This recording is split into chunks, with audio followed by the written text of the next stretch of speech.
কার ৮০ কোটি টাকায় হুমায়ুনের বাবরি মসজিদ শিলান্যাস হলো, হাইকোর্টও হস্তক্ষেপ করলো না। শিলান্যাস মঞ্চে তৃণমূল থেকে সাসপেন্ড হওয়া হুমায়ুনের আলাদাই রূপ, বাবরি মসজিদ হবেই হবেই হবেই। চ্যালেঞ্জটা কি মমতা সরকারকে? কিন্তু একফালি জায়গায় ভিত্তিপ্রস্তর স্থাপন হলেও মসজিদ হবে কিভাবে? আশেপাশের জমির মালিকরা আদেও কি জমি দিতে রাজি? ভেতরে ভেতরে অন্য সমীকরণ কাজ করছে কি? মঞ্চ থেকে মমতার অহংকার চূর্ণ করার প্রতিজ্ঞা করলেন হুমায়ুন। শুধু মসজিদ না, লম্বা প্ল্যান হুমায়ুন কবিরের।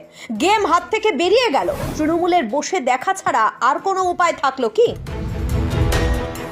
মমতাকে মুখ্যমন্ত্রী করে কি পেয়েছে সংখ্যালঘুরা? আমাদের নয়, বাবরি মসজিদের শিলান্যাস মঞ্চ থেকে এদিনের এই প্রশ্নটাই ছিল হুমায়ুন কবিরের।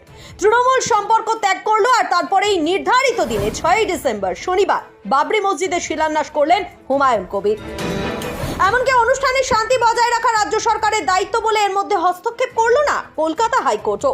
ভোর থেকেই এদিনের ছবিটা ছিল আলাদা। প্রথমে লোক জড়ো হওয়া শুধু মুর্শিদাবাদ নয়, উত্তর 24 পরগনা, দক্ষিণ 24 পরগনা সহ বিভিন্ন জেলার মানুষ পৌঁছে গিয়েছিলেন মুর্শিদাবাদের বেলডাঙ্গায়। সকাল থেকেই হুমায়ুনপন্থীরা মাথায় ইট নিয়ে মসজিদ নির্মাণ স্থলের দিকে মিছিল করে যেতে শুরু করেন। নিরাপত্তা ব্যবস্থা ছিল জোরদার। মোতায়েন করা হয়েছিল কেন্দ্রীয় সশস্ত্র বাহিনী, র্যাপিড অ্যাকশন ফোর্স, বিএসএফ সহ 3000-এরও বেশি নিরাপত্তা কর্মী।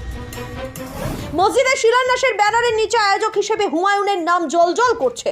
একেবারে এলাহি আয়োজন, তার মধ্যেই শিলান্যাস অনুষ্ঠান। আর সেখানে দাঁড়িয়েই ভাষণে মমতাকে টার্গেট হুমায়ুন কবিরের। বললেন, আমি কোনো অসাংবিধানিক কাজ করছি না। ধর্মস্থান তৈরির অধিকার একটি সংবিধান বর্ণিত অধিকার। বাবরি মসজিদ হবেই হবেই হবেই। সাথে ছুঁড়ে দিলেন চ্যালেঞ্জ। বললেন, মুখ্যমন্ত্রী যা করবেন সেটাই ঠিক, বাকিরা যা বলবে সেটা ভুল। মমতা বন্দ্যোপাধ্যায়ের এত অহংকার। মমতাকে মুখ্যমন্ত্রী করে কি পেয়েছে সংখ্যালঘুরা? বাংলায় 37% সংখ্যালঘু আছে। তাদের সিংহভাগের ভোট পেয়ে মুখ্যমন্ত্রী হয়েছেন মমতা। খুব অহংকার হয়েছে।